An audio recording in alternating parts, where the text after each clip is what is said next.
Duta Genre Kabupaten Kebumen tahun 2023. Saya Nadia Ainus Andi, Duta Genre Kabupaten Kebumen tahun 2023. Pada podcast kali ini kami menyusun tema Generasi Bebas Narkoba, langkah menuju masa depan tanpa ketergantungan.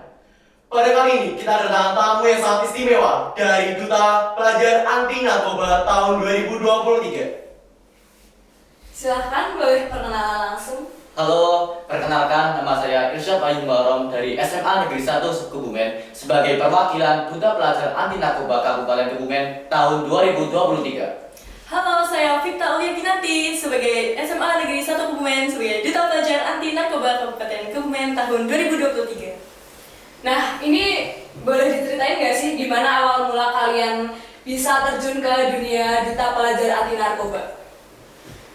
Boleh? Boleh dari Mas Irsyad dulu. Dari saya sendiri, itu awalnya saya itu memang berniat untuk mengikuti Duta, tapi bukan Duta Anti Narkoba, Duta HIV Peduli HIV. Nah, pada saat itu kita mendapat pengarahan dari pembina untuk dikumpulkan dalam suatu kelas dan pembina mengumumkan bahwa ada perlombaan duta yang lainnya seperti Duta Narkoba dan Duta Genre. Kalau dari saya sendiri, saya itu setelah ada informasi bahwa ada seleksi untuk Duta Pelajar Anti Narkoba, saya kebetulan mendapatkan motivasi dari seseorang sehingga saya itu memutuskan untuk mencoba kesempatan tersebut.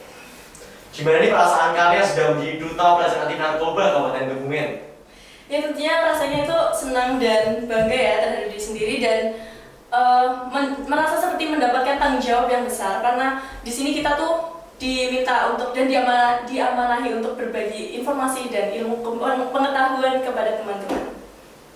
Dan juga yang sangat menyenangkan itu ketika kita melakukan sosialisasi kepada masyarakat luas, karena dengan melakukan sosialisasi tersebut kita dapat bertemu dengan masyarakat yang sangat antusias dalam mendengarkan sosialisasi dari kita sendiri, sehingga hal tersebut dapat memberikan rasa semangat dalam diri kita untuk menyelenggarakan sosialisasi tersebut.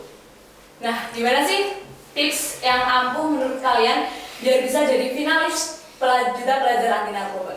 Kalau tips dari saya, yang pertama kita harus tanggung jawab atas keputusan kita dan kita harus mau belajar, harus mau selalu belajar. Karena di sini itu kan kita berkembang, tidak hanya terfokus pada satu titik. Jadi kita harus memiliki sifat bahwa kita tuh mau belajar banyak hal dan ikhlas, yang tentunya kita harus ikhlas untuk berbagi ilmu kepada teman-teman. Oke. Dan kemudian itu kita juga harus tetap percaya diri dan terus meningkatkan public speaking, karena di dalam Duta Pelajar Anti Narkoba dan duta-duta yang lainnya itu juga ketika melakukan sosialisasi umumnya itu perlu memerlukan public speaking yang cukup bagus, karena hal itu agar dapat memperlancar ketika kita melakukan penyampaian materi kepada orang-orang lainnya. Oke, lalu menurut pandangan dari Irsyad dan Victa, narkoba itu apa sih? Kalau dari saya, narkoba itu adalah, sebenarnya narkoba itu bukan zatnya, tapi singkatan dari zatnya. Nah, zatnya itu sendiri ada 3. Yang pertama narkotika, yang kedua psikotropika, dan yang ketiga adalah obat berbahaya lainnya.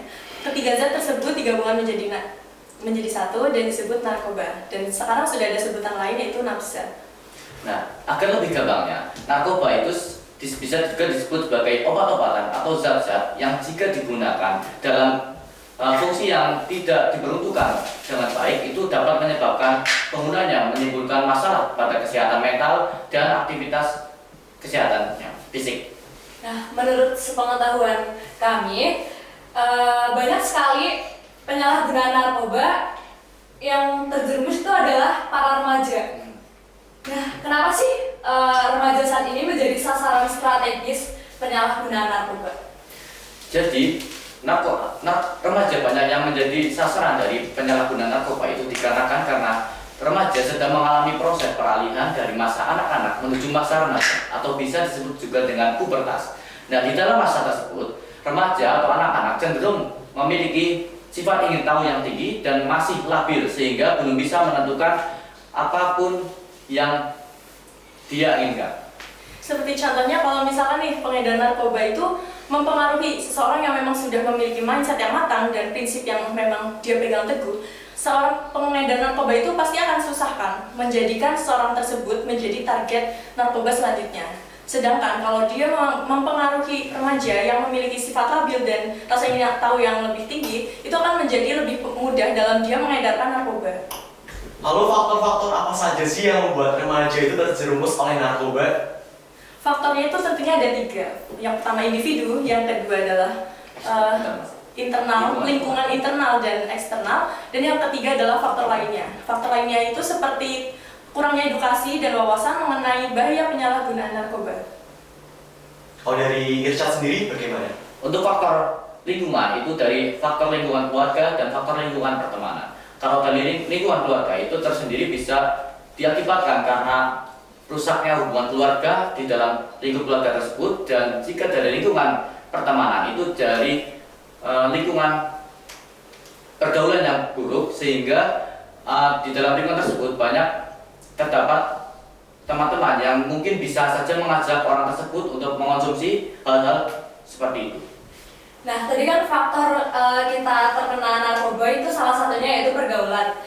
Bagaimana cara kita bisa memilih pergaulan mana yang positif dan pergaulan mana yang negatif agar nantinya kita bisa memilih pergaulan yang memang benar-benar baik bagi kita?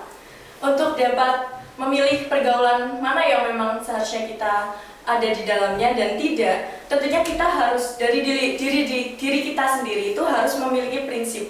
Dan kita harus peduli. Yang pertama kita harus peduli pada diri sendiri. Karena kalau misalkan kita peduli kepada diri kita sendiri, kita pasti akan berpikir mana sih lingkungan yang memang ini untuk saya dan mana lingkungan yang bukan untuk saya. Jadi ketika kita peduli pada diri sendiri, kita akan mau dan rela meninggalkan lingkungan yang memang buruk untuk kita dan merugikan untuk kita, demi kita dapat memiliki lingkungan yang lebih sehat dan lebih baik.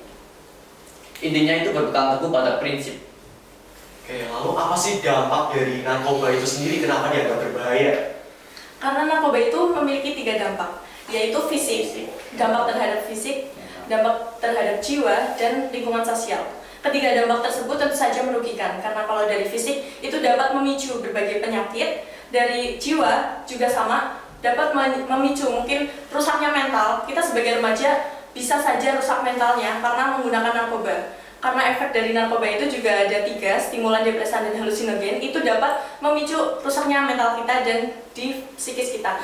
Sedangkan kalau dalam lingkungan sosial, kita bisa dikucilkan dari masyarakat, karena memang ada beberapa masyarakat yang memang masih menganggap bahwa narkoba adalah hal yang sangat tabu dan sangat berbahaya.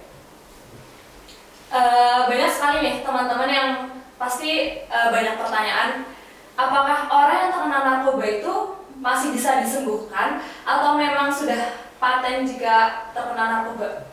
Memang ada beberapa oknum yang mengatakan bahwa seseorang yang telah mengonsumsi narkoba, meskipun ia tetap sudah direhabilitasi, dia tidak bisa sembuh 100%. Seperti pada artikel resmi pada Badan Narkotika Nasional, lebih tepatnya yang disampaikan oleh Bapak Brigadir Jenderal Polisi Sulistyo Pujahartono, beliau mengatakan bahwa seseorang yang telah mengonsumsi narkoba dan dia sudah direhabilitasi, dia tetap tidak bisa sembuh 100%. Mungkin bisa sembuh, tetapi tidak seluruhnya, karena narkoba itu kan memiliki sifat yang memang merusak susunan syaraf pusat. Jadi seseorang yang sudah mengonsumsi narkoba, pasti syaraf pusatnya itu pasti sudah ada yang terganggu, sehingga dia tidak bisa sembuh 100% dan tidak bisa kembali ke dalam kondisi awal ketika dia tuh belum mengonsumsi narkoba. Oke, lalu bagaimana jika orang itu yang sudah sembuh terhadap narkoba, apakah dia bisa terjerumus oleh narkoba lagi? Tentu saja bisa, karena itu adalah sebuah pilihan dia. Dia memang memilih untuk menjerumuskan dirinya dan memutuskan memakai narkoba, meskipun dia misal sudah memang pernah terindikasi sebelumnya, sudah memang memakai narkoba dan dia memutuskan lagi, tentu saja bisa. Dan berdasarkan yang saya ketahui ya, itu ketika seseorang tersebut memutuskan lagi untuk memakai narkoba lagi, itu akan berpotensi lebih buruk daripada sebelumnya. Kalian kan udah jadi duta pelajar anti narkoba di Kabupaten Kebumen. Kalian tahu nggak sih ada berapa kasus penyalahgunaan narkoba di Kabupaten Kebumen sendiri? Menurut data yang saya ketahui dari Google dan dari berita Kebumen itu, pada tahun 2023 dari bulan Januari hingga Juli kemarin itu terdapat total sebanyak 25 kasus dan di dalamnya terdapat 30 tersangka. Dan dari 30 tersangka itu diantaranya banyak sekali yang pelajar SMA, lebih tepatnya pelajar 3 SMA, karena cenderung pelajar SMA dengan usia yang memang sudah terbilang dewasa, dia mulai berani untuk melakukan sesuatu yang memang tidak baik untuk dirinya sendiri. Lalu bagaimana cara kalian sebagai duta pelajar anti narkoba menekankan kasus narkoba terkhusus di Kabupaten Kebumen sendiri? Baik, cara kita itu tentunya kan sebagai duta pelajar anti narkoba itu memiliki tugas untuk memberikan penyuluhan dan memberikan wawasan terkait dengan penyalahgunaan narkoba kepada masyarakat luas. Seiring dengan terutama kepada remaja dan anak-anak. Seiring dengan diberikannya pengetahuan dan bahaya tentang narkoba serta konsekuensi negatif dari penyalahgunaan tersebut kepada anak-anak, itu akan memberikan pengetahuan dan bekal ilmu sehingga mereka tidak dapat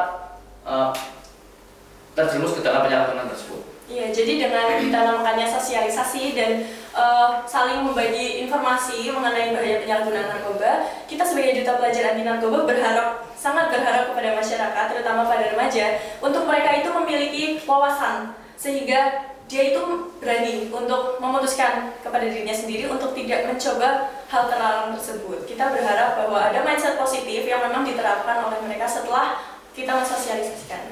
Tapi banyak sekali saat ini remaja yang sangat malas untuk melakukan sosialisasi. Nah, kalian ada kreativitas lain selain sosialisasi atau mungkin bagaimana agar remaja saat ini tidak malas untuk mengikuti sosialisasi? Ini sebenarnya menjadi tantangan kita sebagai duta pelajar anti narkoba sih, karena kan kita memang duta pelajar anti narkoba itu tidak hanya berdua kan, ada banyak teman-teman di dalamnya yang lain. Ini menjadi tantangan untuk kita. Bagaimana sih cara membuat program yang memang menarik sehingga seseorang itu tidak bosan, tidak merasakan bosan untuk mendengarkan lah. Karena sebanyak ini kan sosialisasi itu disampaikan secara langsung kan dari narasumber ke audiens. Nah, kita di sini memiliki program yang memang sudah direncanakan dan mungkin untuk spoilernya aja nih ya, kita memiliki ya sosialisasi secara tidak langsung. Mungkin itu melalui video, melalui poster, dan melalui konten rutin dalam sosial media kita. Apakah sudah sering kalian upload konten-konten di media sosial kalian? Alhamdulillah ya, kita sedang mengusahakan untuk rutin. Karena dari kemarin juga alhamdulillah kita Sudah melaksanakan. Jangan lupa dicek. Mungkin boleh dikasih tahu nama Instagramnya apa? Nama Instagramnya Duta Pelajar Anti Narkoba Kabupaten Kebumen. Duta Pelajar Anti Narkoba. Duta Pelajar Anti Narkoba. Kita juga ada akun TikTok, ada akun YouTube juga. Tapi kita masih lebih aktif di Instagram. Oke. Boleh nih dari kalian memberikan pesan-pesan kepada generasi muda yang besok pada saat Indonesia Emas akan menjadi remaja yang memimpin Indonesia saat masa akan datang. Kalau pesan dari saya untuk generasi muda yang memang nanti akan menjadi pemimpin bangsa, ya kita harus berani memutuskan sesuatu dan berani melepaskan sesuatu yang memang tidak baik untuk kita. Kita harus berani berani berpindah ke dalam lingkungan yang memang lebih baik untuk kita. Dan harus menanamkan sifat bahwa kita adalah remaja yang sehat tanpa narkoba, dan remaja yang sehat tanpa narkoba, sehat jiwanya, sehat fisiknya, dan sehat lingkungan sosialnya. Sebelum kita mengakhiri, kita boleh jargon dulu kali ya dari Jargon narkoba dulu. Silahkan boleh dikasih tahu. Salam. Iya. Ajarin dulu kali ya. Oke, jadi yang pertama itu jargonnya Salam generasi emas tanpa narkoba. Maju bersatu, semangat Kebumenku. Narkoba no prestasi, yes. Oke, kita coba bareng aja. Oke, ya. Salam generasi emas tanpa narkoba. Maju bersatu, semangat Kebumenku. Narkoba no prestasi, yes. Oke, sekarang kita coba yang jargon tentang gimana nih, Ainul? Jadi kita ada jargon yang pertama, salam genre, kita jawab. Jawabnya salam. Oke, lalu ada genre Indonesia, sehat, cerdas, ceria. Kemudian aku lupa. Lupa, salah. Jadi yang pertama, tadi saat kita menyebutkan salam genre, kalian menjawabnya salam. Lalu yang kedua, remaja genre, sehat, cerdas, ceria. Dan yang terakhir, genre Indonesia, saatnya yang muda yang berencana gitu. Bisa jawab bareng-bareng? Oke, Oke, bisa. bisa. Oke. Salam genre. Salam remaja genre. Sehat, cerdas, ceria. Genre Indonesia, saatnya muda yang berencana. Oke. Sekian mungkin podcast dari kita, Duta Genre dan Duta Pelajar Anti Narkoba. Jangan lupa like, comment, subscribe, dan Dan share. share podcast Ngopi Main kali ini. Sampai ketemu di podcast Ngopi Main berikutnya. Dadah.